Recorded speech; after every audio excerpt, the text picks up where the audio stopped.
Hey Clashers, and welcome back to another video. And well, today we want to take a look at a couple of the highlights of week number 3 of the ESL Meisterschaft. But I need your help because I picked some, in my opinion, the top 3 moments, but I did not order them in any particular order overall. So it's up to you to let me know what you think was the best, the second best, and the third best moment out of those which I highlight today. Let me know down below in the comments. Now I think we should get started with the first crazy attack because the week number 3 was filled with some action-packed attacks. But before, one quick reminder, because there are some offers in the shop, make sure to remember, use the code, use the content creator code if you want to support anyone out there. It's code ITSU if you want to support me. Let's get started. Wolfsherz is in. And you can see already in the armory composition, this attack is going to be wild. He is going to send in sneaky goblins for the town hall. He's having 16 of them in combination with the jump spells, because normally we see the super wall breakers for sneaky goblins like this. But on this specific army composition, he is bringing sneaky goblins and super barbarians. This means that he has no room for any super wall breakers. The next fun fact about this attack is that so far in the match between of Dark Unicorns and Bande, there is no 3-star happened just yet, and already 3 attacks in from Dark Unicorns and 2 attacks in from Bande. So this means this attack has to 3-star to finally get them the lead which they need.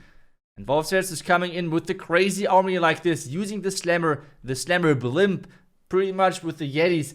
Really nice to get into the compartment with a different angle, being able to take down this skitter shot, and now he's charging in from this far right side into this bottom eagle compartment. But just to make his push even stronger, he is adding the king, the golem, ice golem, a lot of tanking power in front of that. And now he is making this even more beefier with the warden in there as well. This is going to be a huge push deep into the heart of this base. And if you know, waiting for the sneaky for the super barbarians to get placed into that core, that's not how you use them. You use them on the outset and abuse the fact that people are still using those open compartments. You can see that on the 9 o'clock side, where you have the open compartment into the multi-firm tower, and he's sending in quite a big group of those super barbarians to make sure that he's pushing in there, dealing as much damage as possible. And in addition to that, the really good thing about this strategy is that you're tanking for your royal champion. This hero, or this composition, this army, this approach is all about protecting the heroes. In the current meta, whoever is protecting his heroes correctly and is getting a lot of value with them is going to be king. It's not a specific troop, which right now is like stronger than anything else. It is always the heroes and the strategies which can protect them the best. This is the best strategies right now in the game, because the heroes with the pads are so strong. You can see that, like in this example, royalty ability left, queen ability left. He was able to protect those heroes with the power of the golem, with the power of the ice golem, and obviously with the power, it's hard to say that, but with the power of the super barbarian. So this one was a wild composition of farming troops, but it was able to get around this match because this was one of the winning attacks for the Bande to win this match against Dark Unicorns. And now we hop into the next one. Blackbird from Fanatics 5 is in versus Panta. This one was the matchup for the first 3-star for the first points for those teams, because both teams so far started with a record of 0-2. So both of them really want to get their first win under their belt. So Blackspell's like, okay guys, I got this, let's go wild, with a really nice Lalo approach. But he's not only bringing Lalo, he's bringing a golem as well, he's bringing some healers as well. And this time it's going to be another huge hero push into the base, into the heart of this base, into the core.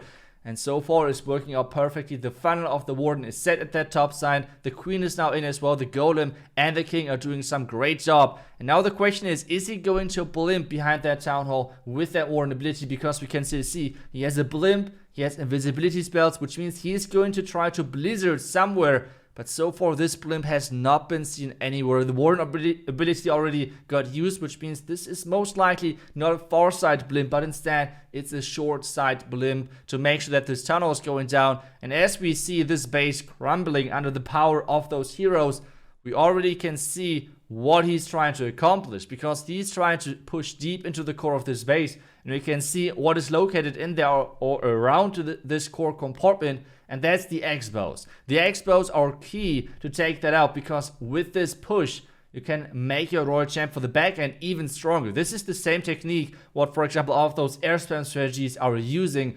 Get the dragons, get the air into the core, take down X-bows, take down big threats to your heroes, and they're going to finish off the base. This is exactly what he's doing right now, sending in the Royal Champ from the far right side, and now he has an entire Lalo still left, only meant for one compartment, which is that far left scatter side. He has no Warden ability, obviously, no Warden even following that Lalo, so the Lalo is pretty weak, but it should be easily be able to take down this far left side with that haste together, because the Royal Champion is going to clear out the entire right side. And with this in mind, this base has no chance whatsoever, and this is another crazy attack in this third week of the ESL Meisterschaft. You can see already those guys are really stepping things up, giving us a huge show to witness and to enjoy.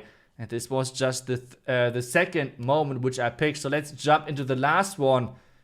And trust me, I feel like the troop of the day sometimes, even it might be surprising, is the Golem. Another Golem attack. They're so good with tanking into areas where it's like a lot of X-bows, where it's not a single Inferno Tower. Obviously, single Inferno Tower is not being the best thing to face with the Golem.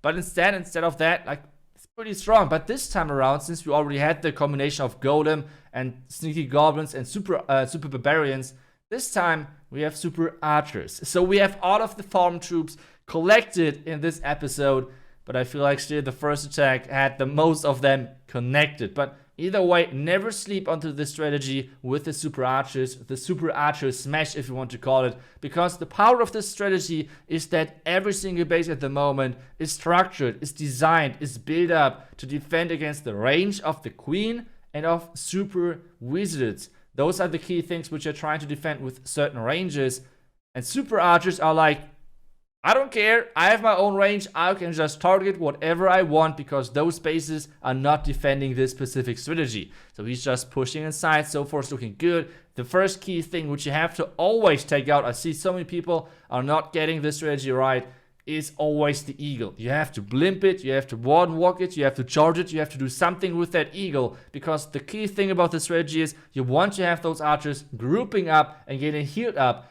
and with that warden aura, they can barely die against any of the key strategies, key defenses, with one exception, and that's the eagle. If the eagle is targeting your Super Archers, you have a big problem. And now you can see the key thing why he did this push. He can't reach the town hall. He's like, okay guys, I'm a smart base builder, I make my town hall unreachable from the Queen, for example.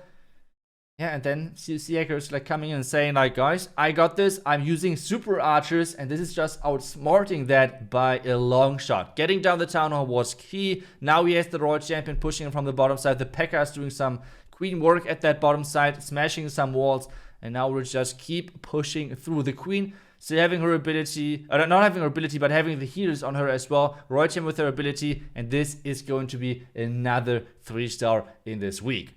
As I said, I did not promise you too much. I feel like a ton of cool attacks, and now it's up to you. What was your number 1 seed? What was your second rank and the third rank as well of those attacks? Let me know down below in the comments. I think I have my top 3 set, but do you have that as well? Another reminder as well, keep in mind that if you want to buy any of the offers, make sure to use the content creator code. If you want to support me and videos like this, use code ITSU. Thank you so much for watching, and I will see you guys back tomorrow for the next one. Until then, see ya and bye bye.